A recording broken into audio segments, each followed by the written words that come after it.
Big companies do not pay tax. Sure, Scoop, you might say. That's a pretty obvious thing to say. Well, not so.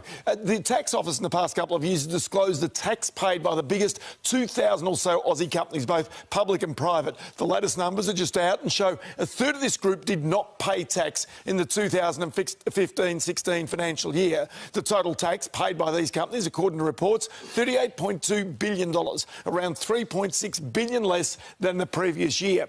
They're cheating, you say. That's an easy thing to say, of course. For some, it's unfair, though. Some, and I stress some, have legitimate reasons for paying no company tax. The most obvious one, they don't make any money. Now, imagine you set up a company today with all the set-up costs. It'll take a year or two, maybe longer, to make a profit. In the years that you lose money, you build up tax losses that will reduce your tax when eventually you do make a profit. Now, even the tax office says 20 to 30% of companies don't pay tax in any given year. But the more that make a profit and pay tax, obviously, the better off we all are. Then there are those who deliberately dodge tax. And this is where we have to have faith in the tax office, its vigilance in chasing the cheats. In the 2014-15 tax year, the tax office said the tax gap between what companies should have paid and what they did pay was around $2.5 billion. They said it reflected differences in interpretation of the law. Now, the good news is this gap is reducing. Big corporates will pay more. That's because of things like this new so-called Google tax that could be up to $2 billion a year.